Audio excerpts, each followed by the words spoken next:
Friends, welcome to black art tutorial Tamil part 5. நான் சின்னு. இந்த கிளாஸில் நம்ம பார்க்க போகிறது பார்த்தோன்னா மெனூஸ் எப்படி கிரியேட் பண்ணுறது அப்படின்ட்டு. போன கிளாஸில் நான் வந்து ஒரு டெமோ பேஜ் கிரியேட் பண்ணேன்.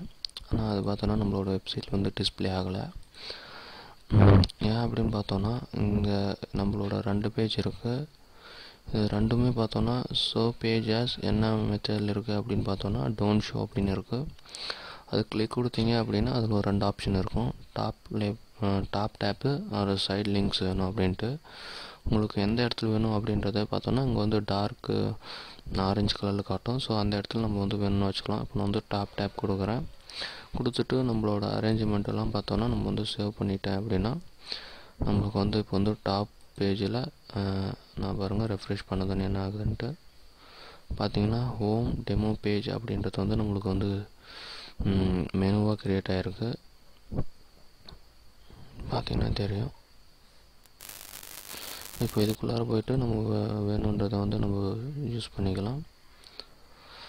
உங்களுக்கு கமாண்ட் வேணும் வேணாம் அப்படின்றதெல்லாம் கூட நம்ம வந்து வேணும்னா நம்ம வந்து டிசைன் பண்ணிக்கலாம். அதெல்லாம் எப்படின்றத நான் வந்து சொல்கிறேன். இப்போதைக்கு பாருங்கள், நான் மெனூஸ் வந்து இப்போ க்ரியேட் பண்ண பேஜ் வந்து மெனூஸாக போயிடுச்சு. இப்போ நான் மறுபடியும் இன்னொரு பேஜ் க்ரியேட் பண்ணுறேன்னா அது வந்து எப்படியும் வெப் அட்ரஸாக கொடுக்குறேன். தமிழ் டுட்டோரியல்னு கொடுக்குறேன்.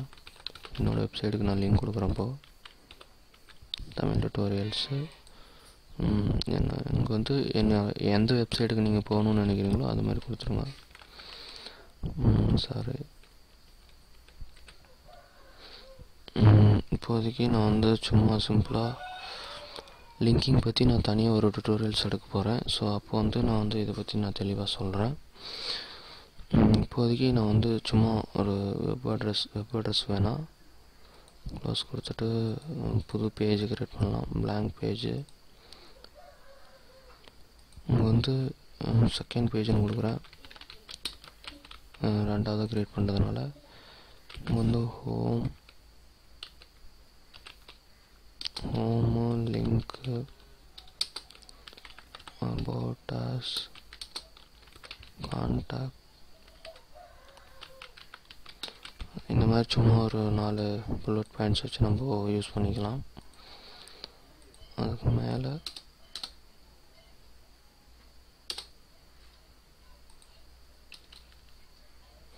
இந்த இடத்துல மைனஸ் அப்படின்னு நான் கொடுத்துட்றேன். இப்போ பார்த்தீங்கன்னா இதை வந்து நான் பப்ளிஷ் கொடுத்தேன் அப்படின்னா இந்த பேஜ் போய் எனக்கு செட் ஆகிடும். பார்த்திங்கன்னா இது வந்து என்னோடய செகண்ட் பேஜில் இருக்கும். இப்போ நான் பாருங்கள் அங்கே போய்ட்டு நான் ரெஃப்ரெஷ் கொடுக்குறேன். பார்த்தோன்னா home demo page second page அப்படின்ட்டு க்ரியேட் ஆகிருக்கு. நான் கிளிக் கொடுத்தோன்னே செகண்ட் பேஜில் ஹோமு லிங்க்கு அபவுட் கான்டாக்ட்ஸ் அந்த மாதிரி வந்திருக்கு.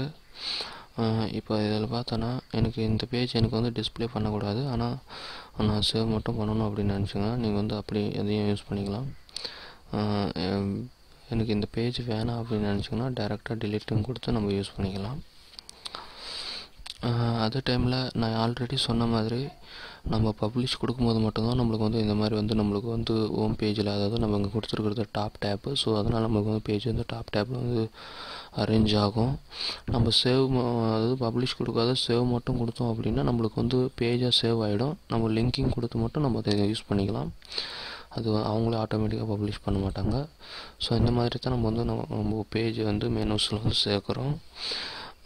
இப்போ வந்து இங்கே நான் கிட்ட எடுத்துகிட்டு போனதோடனே பார்த்தோன்னா ஒரு கர்சர் மாதிரி வரும். அதை நம்ம செலக்ட் பண்ணிவிட்டு நம்மளுக்கு எந்த மாதிரி வேணுன்றதையும் நம்ம வந்து சூஸ் பண்ணிக்கலாம். பாருங்கள், நான் பண்ணி காட்டுறேன். இப்போ எடுத்துகிட்டு வந்து நான் கீழே வச்சுட்டேன். இப்போ பார்த்தோன்னா செகண்ட் பேஜ் வந்து இங்கே இருக்குது, டெமோ பேஜ் வந்து இங்கே இருக்குது. இப்போ நான் சேவ் அரேஞ்ச்மெண்ட் கொடுத்துட்டு இப்போ ரெஃப்ரெஷ் கொடுக்குறேன். இப்போ பார்த்தீங்கன்னா ஹோம் அப்புறம் செகண்ட் பேஜ் டெமோ பேஜ் வந்து லாஸ்ட்டில் போயிடுச்சு. ஹோம் போகிறேன். பார்த்தீங்கன்னா செகண்ட் பேஜ் இங்கே வந்துருச்சு, டெமோ பேஜ் இங்கே இருக்குது. நம்ம இங்கே எப்படி டிசைன் பண்ணோமோ அதே மாதிரி வந்துடும். நான் மறுபடியும் என்னோடய செகண்ட் பேஜை தூக்கிட்டு வந்து கீழே எடுத்துகிட்டு வந்து வைக்கிறேன். அது கிளிக் கொடுக்கும்போது பார்த்தோன்னா அது செலக்ட் ஆகிறது நல்லாவே தெரியும். இப்போ பார்த்தீங்கன்னா ஹோமு டெமோ பேஜ் செகண்ட் வரும். டெமோ பேஜ் வந்து வந்த பின்னால் செகண்ட் பேஜ் வரும். நல்லா பார்த்துக்கோங்க. இப்போ பார்த்தீங்கன்னா சேவிங் அப்படின்னு வந்து நின்றுச்சு. இப்போ நான் வந்து பாருங்கள் ரெஃப்ரெஷ் கொடுக்குறேன், இங்கே சேஞ்ச் ஆகும். பார்த்தீங்கன்னா டெமோ பேஜ் வருது, அதுக்கப்புறம் தான் செகண்ட் பேஜ் வருது. ஸோ இந்த மாதிரி தான் நம்ம வந்து நம்மளோட பேஜஸ் வந்து மெனுஸில் ஆட் பண்ணுறோம். ஸோ தேங்க்யூ ஃபார் வாட்சிங் அண்ட் சப்ஸ்கிரைப் பண்ண மறந்துடாதீங்க. பாய்.